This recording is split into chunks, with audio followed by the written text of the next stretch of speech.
Hoy tenemos una emisión especial aquí en Viaje al Puerto de la Noche y en Fotos con Historia, que es el encuentro que tenemos todos los miércoles a esta hora. Una emisión especial porque iniciamos recién ahora nuestro viaje luego de haber compartido Plus Energético en nuestro canal de televisión y el partido de fútbol por nuestra radio. Pero los miércoles a esta hora siempre tenemos esta cita que nos entusiasma, que nos llena de energía y que es la posibilidad de conocer lugares, historias. Hoy, con un espacio muy especial que ya lo vamos a comentar porque estamos con Rubén Russo desde Berazategui. Rubén, buenas noches, ¿cómo estás? Buenas noches, Sergio, ¿cómo estás? Buenas noches a toda la audiencia, ¿cómo están? Rubén, el programa de hoy tiene un recorrido que vos has fijado de acuerdo al relato fotográfico, pero además también tiene un trasfondo que se dio en las últimas horas alrededor del macaco viano y alrededor de una persona que fue uno de los primeros que se puso a investigar sobre esta ave en la Patagonia, ¿verdad? Sí, es así. El programa de hoy tiene varios puntos importantes que se van conectando. Digamos, por así decirlo, una curiosidad o a raíz de una investigación que encaré este último tiempo sobre unas fotografías que había sacado en el cementerio de Puerto Coil, en Santa Cruz. Fueron el disparador para, bueno, hacer un descubrimiento que en un principio me causó realmente mucho asombro, mucho misterio, no entendía lo que pasaba. Por eso un poco lo del título del misterio de la tumba, ¿no? Y eso empezó, digamos, a relacionar otras cosas y me empezó a llevar a otros lugares donde yo ya había estado y empezar a conectar toda una historia que a lo mejor la conocía por partes, la fui hilvanando y bueno, se fueron dando cosas, por lo menos para mí, para mi gusto, para mi sentimiento, extraordinarias. Son esas historias que siempre o muchas veces hablamos, ¿no? Que te tocan así como lo íntimo porque tienen esa cosa de misterio, de magia, de cosas que no sabes si es casualidad, causalidad. Bueno, y eso es un poco lo que pretendo relatar en el programa de hoy. Bueno, arranquemos entonces, Rubén, con el relato acompañado de las imágenes en este programa especial de Fotos con Historia. Adelante. En este primer bloque vamos a ver, bueno, de la persona, del protagonista que vamos a tener esta noche, Andrés Eduardo Johnson, quien fuera un extraordinario guardaparque y naturalista, fallecido ya hace unos cuantos años, pero que ha dejado, digamos, un legado extraordinario digamos, en puntos susceptibles de lo que era, de lo que es nuestra flora y nuestra fauna. Yo, si bien desde bastante joven consumía todo lo que era naturalismo y demás, a través de ser socio de la Fundación Vida Silvestre Argentina, después más tarde siendo socio actualmente de Aves Argentinas, me fui contactando, digamos, fui sabiendo el trabajo de muchísimas personas. Había leído cosas de Andrés que, para ser honesto, tampoco me habían quedado muy fijas, pero después con el correr del tiempo, como dije al comienzo, fui hilvanando y fui entendiendo más las cosas. Y esto es muy curioso porque en esta historia que relato, esto comienza... de alguna manera, sin darme cuenta, se comienza a acelerar en Misiones, en una punta del país, y se termina prácticamente desarrollando y terminando en la otra, casi en Río Gallegos, en Puerto Coil, como ya mencioné. En estas primeras fotos que vamos a ver ahora voy a mostrar lo que es el actual museo homenaje a Andrés, que se le hizo en su casa que habitó en su momento en Puerto Bember, que es un lugar que, bueno, ahora es, digamos, es un lodge bastante importante de los que hay en Iguazú, con toda la temática del conservacionismo y también, bueno, con todo lo que es la temática, obviamente, de selva, porque ahí está inmerso.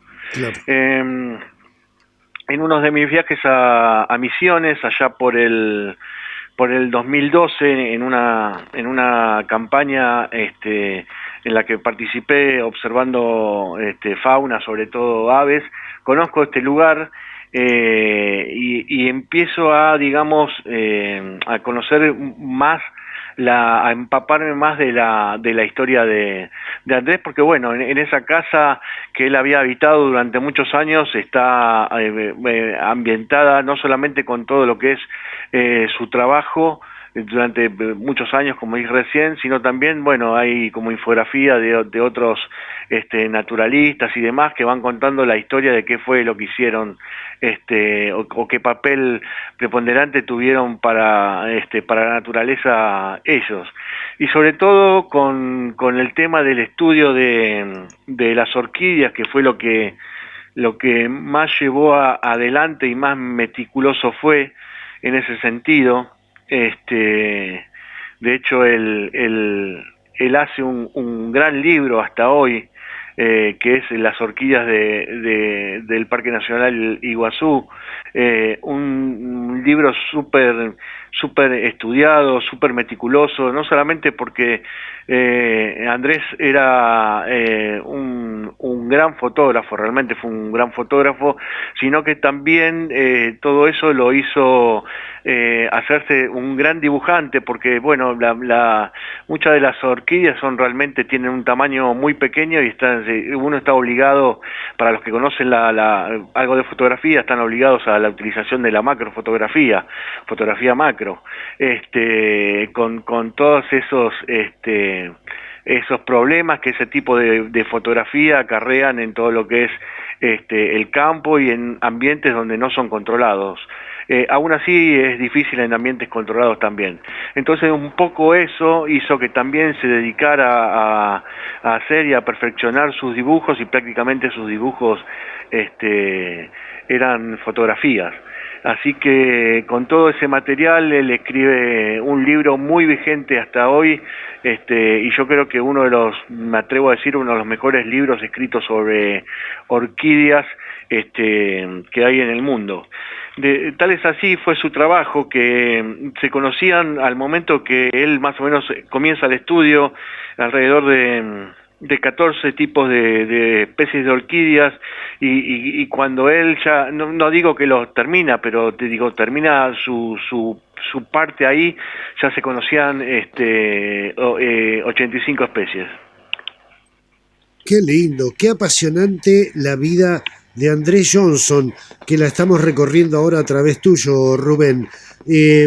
No solamente la aplicación de la ciencia, el conocimiento, sino además la paciencia, la fotografía, el dibujo, el estudio, la difusión de lo que iba descubriendo, ¿verdad?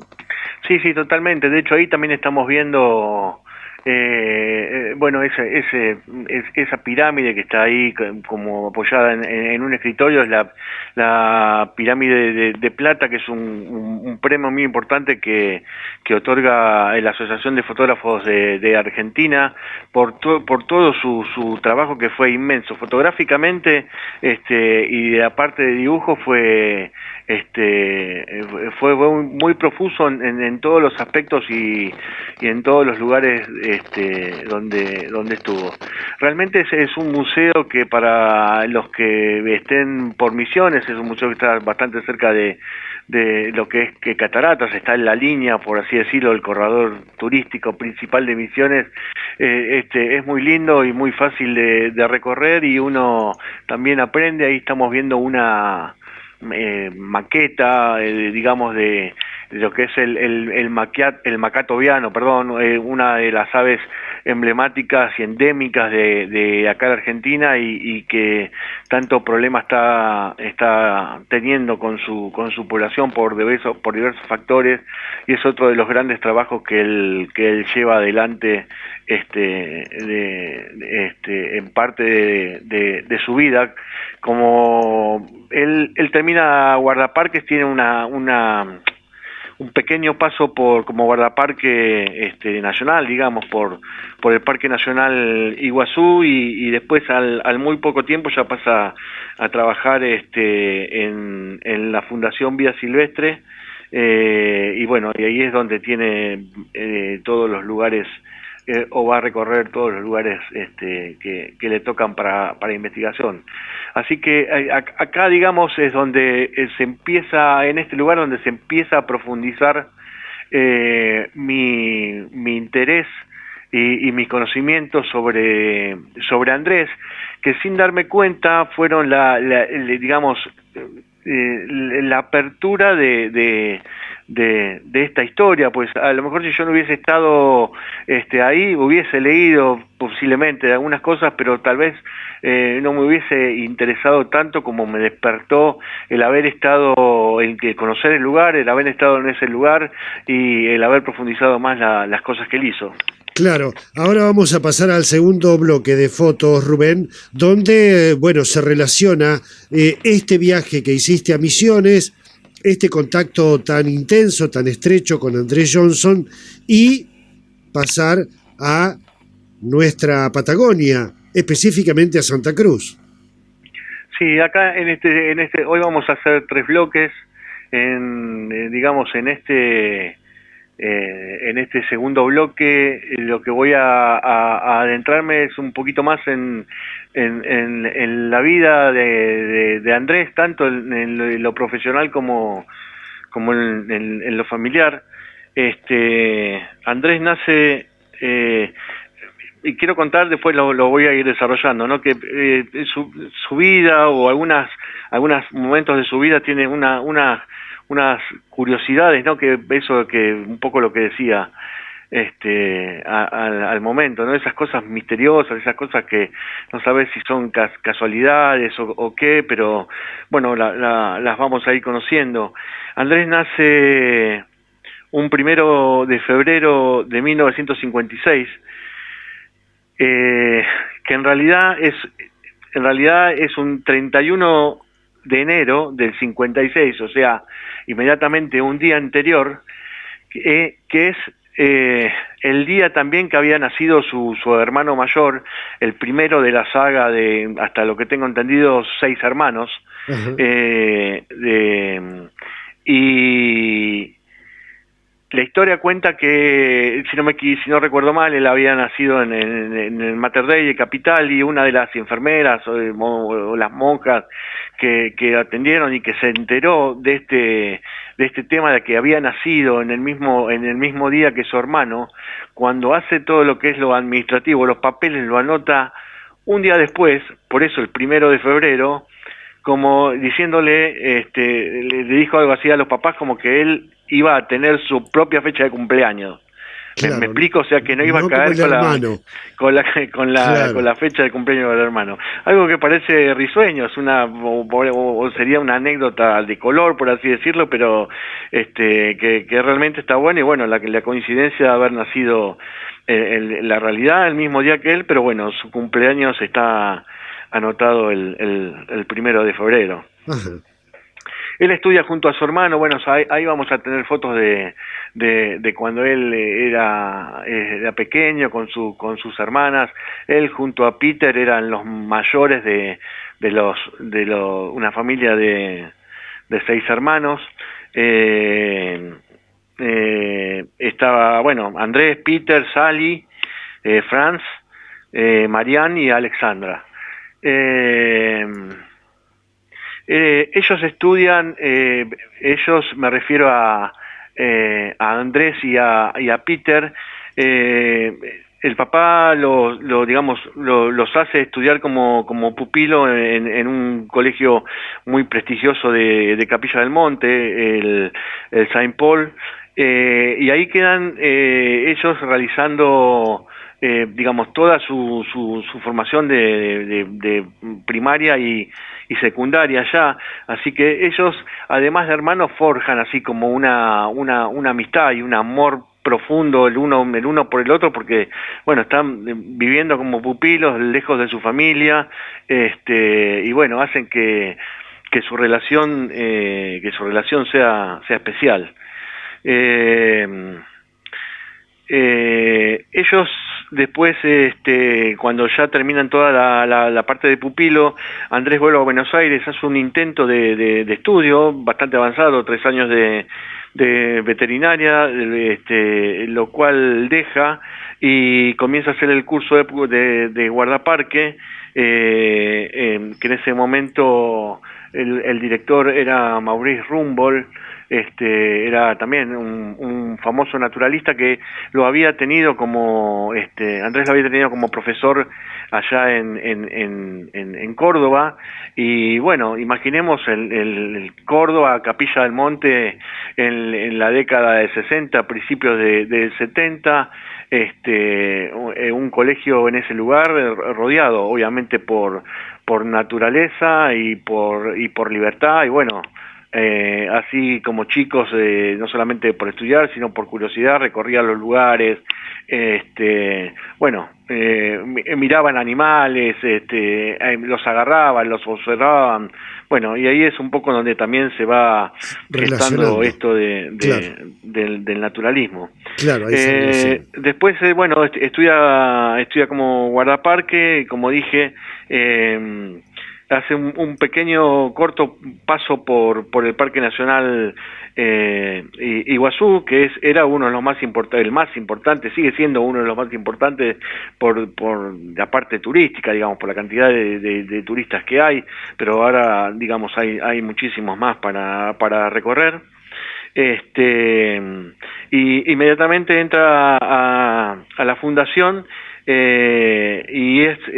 lo designan responsable directo, o por así decirlo, director del proyecto del Macato Viano, allá en Santa Cruz, las lagunas de la meseta del lago Buenos Aires, o todas esas lagunas que están ahí en la parte de precordillera, cordillera. Él ahí pasa 8 o 9 temporadas, eh, digamos, buscando y estudiando el macato viano. Para que te des una idea lo frágil que es esta ave en ese momento, cuando fue su descubrimiento, aproximadamente se habían detectado unos 5.000 ejemplares, y hoy en día creo que no llegan a 1.000 por diferentes temáticas. Maurice Rumbold fue el que en el 74, si no me equivoco, fue el que detecta por primera vez la especie, observando en la laguna de los Escarchados, una de las famosas lagunas donde también trabajaría después Andrés, vigilando, no digo, estudiando el tema de los cauquenes. Rumbold encuentra a este zambullidor, es como más que nada como un pato, digamos, Claro. sobre el agua, que se zambulle para buscar alimento y demás, y empieza a darse cuenta de que es una especie nueva, y empieza todo su estudio. Entonces, inmediatamente, más o menos algunos poquitos años después, ya Andrés entra a manejar ese proyecto con, bueno, nada, con un estudio tremendo del lugar, viviendo y estando en campañas en esas lagunas, que bueno, no deja de ser Patagonia, no, estando en carpa ahí en los veranos, y después, un tiempo después, se instaló como no sé el material, calculo que sería un plástico, un fibra vidrio, una cosa así, un tipo un iglú, que sería lo más confortable que podía tener en ese momento, un iglú verde en el medio del lugar, al cual graciosamente lo llamaban el platillo volador. En todo este bloque, que es un poquito más largo que el anterior, bueno, estamos viendo fotos de Andrés en varios aspectos de su trabajo, con compañeros de trabajo. Él se codió con los mejores naturalistas que había en Argentina y extranjeros también. Me animo, de lo que yo considero, lo que yo puedo interpretar, me animo a decir que esa generación en ese tiempo de naturalistas fue brillante. Podría estar media hora nombrándote personas de las más importantes. Algunos de ellos se fueron en todo este último tiempo, así que bueno, para mí para el naturalismo fueron unos años de estudios muy muy prolíficos y que dejó, digamos, sentó las bases para un montón de estudios posteriores. Rubén, esta primera o esta relación que tiene Andrés Johnson con la Patagonia es donde uno supone despierta también su relación con nuestro sur argentino, su apego, su amor por la región patagónica y por la provincia de Santa Cruz, ¿verdad? Un profundo amor, y en eso, con mucha modestia lo digo, en eso creo entenderlo profundamente, porque yo siento un amor profundo por Patagonia. De hecho, hace muchísimos años que voy viajando para allá, fotografiando, buscando historias, así que creo entender lo que sintió y lo que le pasó. ¿Cómo? Lo que sintió y lo que le pasó a él, a Andrés. Sí, totalmente. Repito, con mucha modestia lo digo, porque yo creo que digamos, esto corre por cuenta mía, y no quiero herir ningún tipo de susceptibilidad. A lo mejor esa Patagonia tan abierta, tan infinita, le daba toda esa libertad que a lo mejor en un momento de su vida no lo tuvo, o claro, estudiando como pupilo, o mismo en la selva. Él llegó a comentar, si no recuerdo mal, que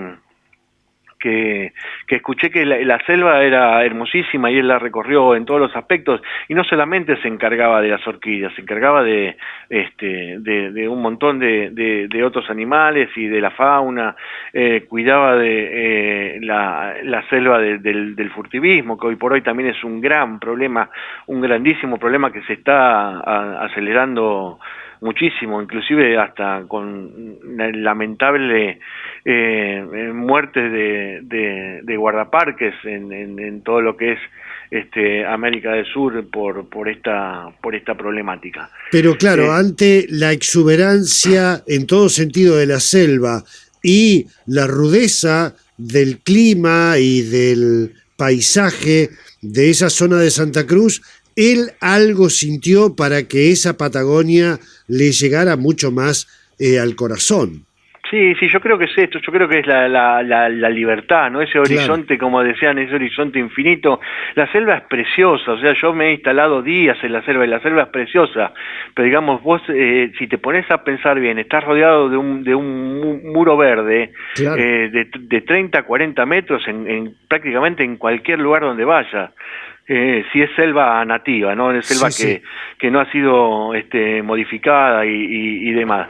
O sea, para ver el cielo tenés que mirar prácticamente para arriba, ni siquiera inclinado, para arriba, y de recién lo ves entre la copa de los árboles. Ahí tenés una ventana al cielo, pero en cambio en la Patagonia, claro, el clima, el cielo, el horizonte, la belleza que tiene la meseta, los lagos. Uno supone que además en esos lagos estudiar el macato viano fue lo que terminó de enamorar a Andrés Johnson. Le recuerdo a la audiencia que estamos en Fotos con Historia, estamos con Rubén Russo desde Berazategui, recorriendo la historia, el legado, el estudio y toda una trayectoria que tuvo Andrés Johnson en la ciencia argentina y en nuestra Patagonia en especial. Rubén, además, este recorrido que estás haciendo vos por la vida de Andrés Johnson tiene también otro contacto. Partimos desde Misiones y ahora estamos en la provincia de Santa Cruz. Contanos por qué tiene relación. Bueno, acá ya pasamos al tercer bloque. Ahora pasamos al tercer bloque no estoy viendo las fotos, por eso de fotografías. Esto tiene que ver de hace una punta a la otra por esto que también comentaba al comienzo, ¿no? Puerto Coil, bueno, fue un puerto en su momento que era utilizado por las estancias, por el tema de la lana, como también muchos lugares y demás. Y bueno, ahí hay un pequeño cementerio, cosa que a mí realmente me atraen mucho, inclusive me pongo a fotografiar las tumbas, porque ahí puedo digamos, sacar muchísima información de la gente que está ahí, de quiénes, por ahí, qué familias estuvieron a raíz de sus muertos, por así decirlo, y ahí me ha llevado a otro tipo de investigaciones. Así que bueno, en algún momento revisando esas fotos me encuentro con que aparece una placa arriba de una tumba que yo no podía precisar a través de la fotografía porque no le había prestado atención en el momento de la foto. No podía saber si esa placa estaba ahí apoyada, si esa placa estaba pegada. La placa estaba en la tumba de quien fuera un niño, de apellido MacLeay, que es también, bueno, un apellido creo que del orden británico, por ahí, como lo es Johnson. Y lo primero que pensé en su momento era, bueno, debe ser alguna otra rama de la familia. Entonces, digamos, la placa de Andrés aparece ahí. Claro, ahí la estamos viendo. Le quiero contar a la audiencia que nos sigue por la radio que es una placa de mármol absolutamente grande, y en un pedacito al costado aparece una placa como de metal que muy pequeñamente se lee Andrés Eduardo Johnson, rodeada de laureles, ¿no? Todo en metal. Y eso es lo que te llama la atención. Claro, una placa de aluminio que a mí me descoloca, porque además una cosa, yo tenía ya alguna información sobre Andrés, pero esta información de que él había estado y ahora voy a decir por qué, había estado por la zona, por Coile, no la tenía. Yo sabía que había estado en el otro lado, por la zona de montañas y demás, pero no de ese lado. Resulta que él en su estudio detecta en algún momento que por algunas inundaciones de más que tienen las lagunas y eso, el Macá en algunas temporadas migraba de ahí. En verano, que era la época que más lo beneficiaba la temperatura, igual se iba de ahí. Y ahí él empezó a preguntarse cuál era la gran duda. Entonces él, un poco desesperado, por así decirlo, o con ganas de encontrar qué era lo que pasaba, por qué se iba. Y él empieza a recorrer Santa Cruz, prácticamente de este a oeste, lagunas, ríos, estuarios, todo. Inclusive hasta en un momento, no sé si por un convenio o por algo, hasta buscaron las aves que en helicóptero. Y él logra, en toda esta búsqueda, por así decirlo, desenfrenada, logra encontrar al Macá tobiano, que había migrado de esas lagunas donde desaparecían delante de la vista de él, logra encontrarlo en el estuario de lo que es el río Coile, que es un gran estuario. No es un gran río como uno puede pensar, es un estuario más bien con no muchas profundidades, que sale al mar en esa zona, en lo que es Puerto Coil. Entonces él es el que descubre que esa migración que hacía el Macá iba para ese lado, y después se empiezan a ver otros lugares como también el estuario de Río Gallegos, bueno, toda esa zona entre lo que es Gallego, Coile, que son unos ciento y pico de kilómetros, en algunos puntos de esos lugares emigraba ahí, lo cual hace que también reaviva todo lo que es el tema del estudio del Macá, porque de alguna manera lo vuelve a encontrar y empieza a cambiar algunas preguntas de por qué el Macá también se iba ahí, ¿no? Así que por eso lo importante del COIL, por eso esto de por qué COIL fue muy muy importante para él. De hecho, después con esto que estaba contando, de que a mí me asombraba el tema de esa placa ahí, averiguando con la familia, algunos no tenían muchos datos de eso, y después llegamos a la conclusión y supimos que su hermano Peter, Andrés antes de morir fallece lamentablemente de muy joven y muy rápido por un cáncer de pulmón el 4 de marzo del 2009. Cuando él ya sabía su destino, le pide a su hermano Peter que sus cenizas fueran esparcidas, en Coile. Así que es así lo que hace Peter lo sobrevive. Peter es otra persona importante en esta historia, por lo que conté al principio.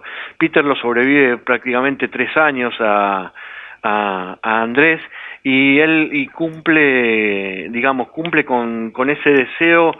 Creo que fue por diciembre del 2010 o diciembre del 2011, Peter va con su pareja,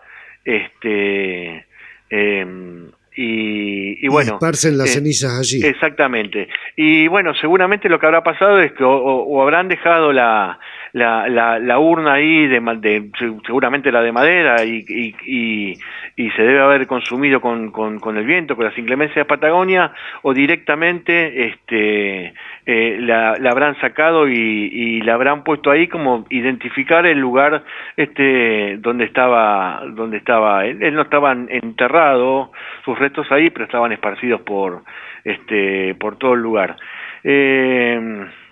Bueno, nada, esto también trajo algunas respuestas a la familia, que por ahí no todos estaban enterados de esta cuestión, y sobre todo amigos. Y acá se empiezan a dar también algunas cosas, ¿no? Cuando yo me contacto con la familia, algunos días antes alguien también se había contactado, un amigo de él, que estaba en la zona de Gallegos, y que le mandaron una foto sabiendo que era amigo de Andrés, diciendo: che, mirá, está esta placa acá, ¿qué pasa? Y él como amigo no sabía tampoco qué era lo que pasaba, así que prácticamente en simultáneo había ya otra persona también averiguando en parte de la familia, porque cómo había tenido el destino ahí esa placa. Y bueno, acá por eso el misterio de la tumba, como por resumirlo, es donde aparece la conclusión, digamos, que era lo que había pasado. Impresionante, Rubén. Si no hubiera sido por esta foto que estamos viendo ahora de una tumba de mármol, o de una lápida de mármol, donde hay una pequeña apoyatura de aluminio, donde está el nombre de Andrés Johnson, la fecha de su fallecimiento. Sí. Si no hubiera sido por esta foto que vos la ampliás y ves el nombre y descubrís eso, quizá hoy muchísima gente, incluidos familiares o amigos, no sabrían que las cenizas de este gran naturalista argentino fueron esparcidas en ese lugar. Sí, exactamente, o eso ya se ha volado con el viento, allá las inclemencias, bueno, ya sabemos lo que es Patagonia, o si hubiese caído al costado de la tumba, no la hubiésemos visto, o queda enterrada, no sé. Claro. Pero bueno, viste, son esas cosas que suceden, y bueno, esas cosas son prácticamente mágicas. Yo sé que estamos con el tiempo, déjame contarte unas anécdotas rápidas, si me permitís. Dale. Él estando en la laguna de los Escarchados, y no sé de qué manera, porque no está completa la historia, Fangio andaba por esa zona, Fangio, mirá lo que te digo, y se lo encuentra él en su plato, lo encuentra Andrés en su plato volador verde, o en su carpa que tendría en ese momento, y le asombra en las condiciones en las que vive y el trabajo que hace. Fangio, que está sponsoreado por Mercedes-Benz, empieza a hacer tratativas para que le brinden un vehículo para que él y los que los de la Fundación Vida Silvestre Argentina empiecen a tener otra forma de manejarse y recorrer las lagunas de ahí. Es así que le destinan un Unimog que está, está puesto al servicio de ellos en todo lo que es el verano para las investigaciones. Y otra anécdota es que, Natalio Cáneva, un colaborador de él, también un estudioso de las orquídeas, hace una hibridación de orquídea que resultó bastante bien, digamos, prosperó, y le puso el nombre, de parte del nombre de la orquídea, la de Andrés Johnson, y la historia cuenta también que varios años después, o sea, esa orquídea se hibridó más o menos en diciembre del 2003. Esa orquídea dicen que dio su primera flor el 4 del 3 del 09, fecha que muere Andrés, y fecha que también coincide con la muerte varios años antes del papá. Exactamente la misma fecha. Rubén, la verdad que apasionante este relato, apasionante la vida de este hombre que entrega precisamente toda su vida a la investigación, en el caso de las orquídeas, del macato viano, y justamente, si vamos a buscar casualidades, Rubén, hablando del macato viano, hoy estamos haciendo este programa el mismo día en que un biólogo argentino patagónico acaba de recibir un premio internacional por su estudio del macato viano, considerado el Oscar Verde, el premio más importante que tienen las personas que se dedican al naturalismo. Lo acaba de recibir hoy, mañana lo vamos a tener aquí en nuestro programa a la mañana, pero justo se da que hoy el macato viano une tus fotos con historia con este premio internacional que ha recibido Carlos Kini Koestler. Tal cual, son esas cosas que digo de magia, porque me parece algo mágico esto también. No deja de ser una anécdota, pero bueno, para este programa, para este momento de que estamos hablando de Andrés, no tengo dudas que este premio tiene este sentido también por toda la gran base que él sentó con el estudio del macato viano. Quiero agradecer rápidamente a los familiares que estuvieron en contacto conmigo, a Mariana Ruiz Johnson, que fue la primera persona, sobrina de él, su sobrina mayor, que fue la que pude contactar primero, el primer dato que tuve, que me brindó muchísima información, a Sally, su mamá, que es la hermana de Andrés, a Marianne, que también es la hermana de Andrés, y bueno, a Lucy, que Lucy fue la que llevó con la pareja de Peter, con su hermano, fueron las que junto a Peter llevaron en un viaje especial para ese motivo, llevaron las cenizas a Puerto Coll. La verdad que la atención, la predisposición que me brindaron fue excelente, como si nos hubiésemos conocido de un montón de años, y la verdad que sentí en ellos también como algo movilizador, y no desde el punto de lamentar la desaparición, sino de esto de honrarlo y que se sientan bien, porque bueno, de alguna manera algunos seguimos interesados por conocer y por mostrar la vida que tuvo Andrés. Imagínate, Rubén, la familia, como lo sentimos nosotros y la audiencia, que toda esta historia de este investigador que dejó su vida precisamente por la ciencia, por el estudio, es rescatado a partir de una foto en una tumba que sacás y lo traes a la superficie y lo ponemos hoy en nuestro programa. Imagínate lo que ha sentido su familia y lo que sentimos hoy nosotros de conocer a esta persona que fue recuperada o, digamos, puesta en superficie a partir de tu trabajo. La verdad que te admiramos, te felicitamos, Rubén, por todo este trabajo. Una cosita rápido, porque no quiero dejar pasar este detalle también, te pido disculpas. En el 2010 un grupo de amigos bautizan un cerro que está encontrado en las inmediaciones de la estancia El Cóndor, a orillas del lago San Martín, con el nombre de Andrés Johnson. Un cerro que estaba ahí, como muchos cerros, decidieron poner el nombre, subieron en abril, ya había nieve, las condiciones no eran de paseo, escaladores famosos entre ellos, y subieron hasta el lugar, pusieron una placa, y ahí está hoy la placa con el nombre y la denominación de Cerro Andrés Johnson en Patagonia. Bueno, Rubén, ahora sí se nos ha hecho muy tarde. Sí, claro. Te agradezco, te felicito, te admiramos realmente por este trabajo. Muchísimas gracias. Nos encontramos mañana en Ruta Nacional Malvinas. Sí, exactamente. Bueno, mañana les contaré bien qué es lo que vamos a hacer.